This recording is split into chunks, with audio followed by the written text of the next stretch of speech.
ಮಹೇಶ್ವರ ಇಂದ್ರಾದಿ ಸುಮನಸರಿ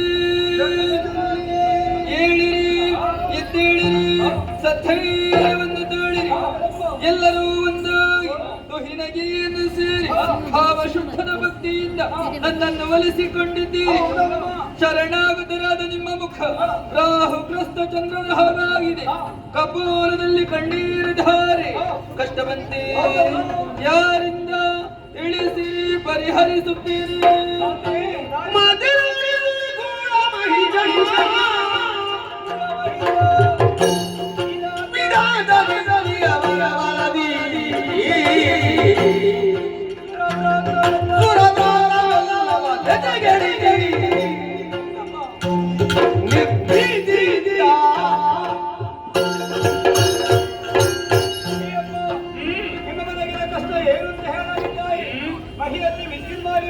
ಸಂಜಾತನಾದ ಮಹಿಷನಾಮಕ ದೇಶ ಹುಟ್ಟಿಕೊಂಡಿದ್ದಾನೆ. ಅದನ್ನೊಂದು ಬದರಿಯ ಮೂಲಕ ಮೆಚ್ಚಿಸಿಕೊಂಡವನೇ ಪರಾಕ್ರಮದಿಂದಲೇ ಪಾತಾಳ ಲೋಕವನ್ನು ವಶಪಡಿಸಿಕೊಂಡ. ಭೂತಲದಲ್ಲೆಲ್ಲ ತನ್ನ ಅಧರ್ಮವನ್ನು ಸ್ಥಾಪಿಸಿ ಯಾಗ ಯಜನಾದಿ ಸತ್ಕಾರ್ಯಗಳಿಗೆ ತಡೆಯೊಡ್ಡಿದ್ದಾನೆ. ಮೇಲು ಲೋಕಮಂಡಲರಿ ದೇವತೆಗಳನ್ನೆಲ್ಲ ಭಕ್ತುಗಳಿದವರಿದ್ದಾನೆ. ನೀತಿಯ ಹೊರವಲದಿಂದ ಕೊಪ್ಪಿ ನೀತಿ ಇಲ್ಲದೆ ಮೆರೆಯುತ್ತಾ ಇದ್ದಾನೆ. ಅಮ್ಮ ಮಹಿಷ ನಿಷ್ಠುರಿಯಿಂದ ಲೋಕವೇ ತತ್ತರಿಸಿದೆ. ಮಹಿಷ ಭೀತಿ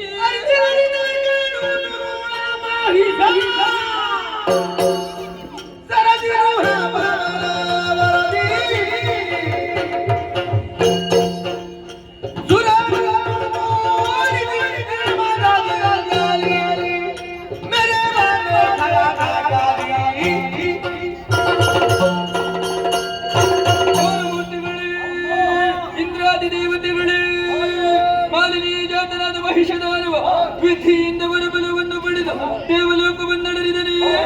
ಧರ್ಮಾತ್ಮರಾದ ದೇವತೆಗಳನ್ನು ತಲೆಗೆಡಿಸಿದರೆ ಧರ್ಮದ್ರೋಹಿಯಾಗಿ ಲೋಕಕಂಟಕನಾಗಿ ಮೆರೆಯುತ್ತಿರುವನೇ ಮಹಿಷ.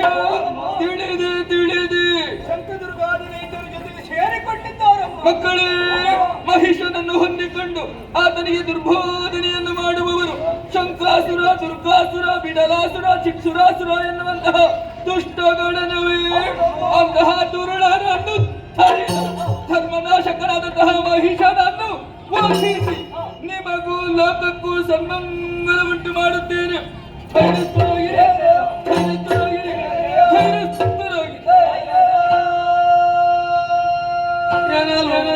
ಜಯ ಜಯ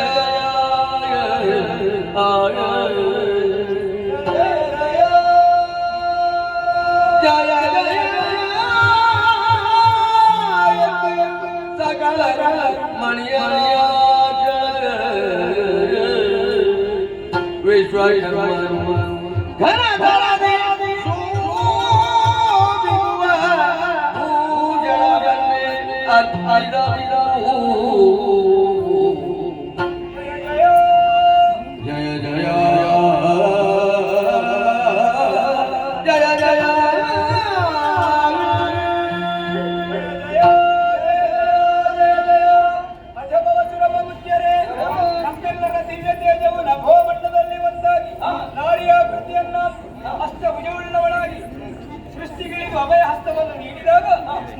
ಬುದ್ಧಿಯನ್ನು ಹೊಂದಿದ್ದೇವೆ. ಮಾತೆಯನ್ನು ಸ್ವೀಕರಿಸುವುದಕ್ಕಾಗಿ ದೇವಶಿಲ್ಪಿ ವಿಶ್ವಕರ್ಮರೇ ನಾನಾ ವಿಧದ ವಸ್ತ್ರ ಭೂಷಣಾದಿಗಳನ್ನು ಪದತಳದಲ್ಲಿ ಅರ್ಪಿಸಿದ್ದಾರೆ. ದೇವನಾರಿಯರೆಲ್ಲ ಒಮ್ಮನದಿಂದ ಶ್ರೀದೇವಿಯನ್ನು ಸ್ವೀಕರಿಸಿದ್ದಾರೆ. ಮಾತೆಯ ಮಕ್ಕಳಾಗಿ ನಾವು ಆಕೆಯ ಪಾದ ಸೇವೆಯನ್ನು ಮಾಡಬೇಕು.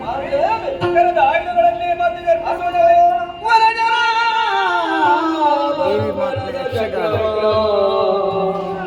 ಶ್ರೀಚಕ್ರವಂತ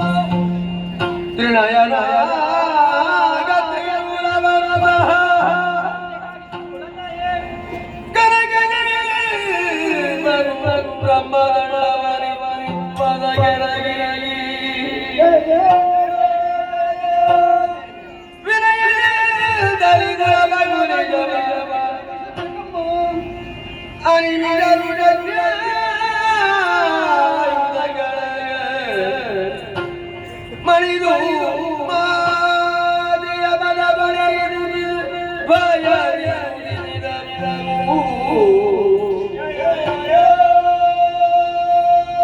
ಜಯ ಜಯ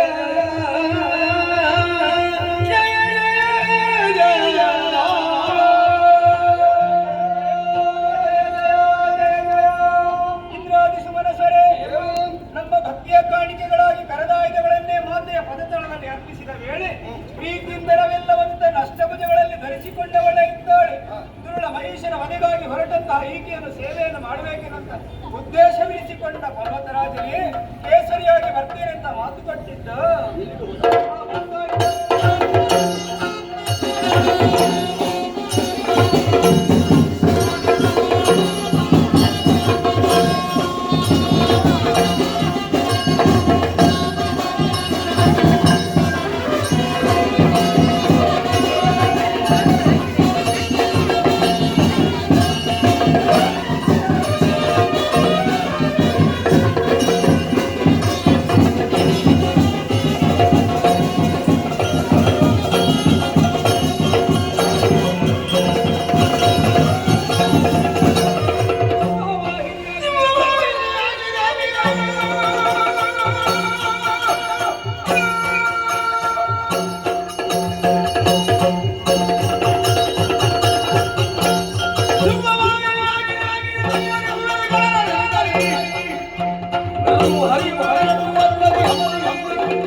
ನೀವರ್ಪಿಸಿದಂತಹ ಸಕಲ ಆಯುಧಗಳನ್ನು ಅಷ್ಟಭುಜಗಳಲ್ಲಿ ಧರಿಸಿಕೊಂಡಿದ್ದೇನೆ.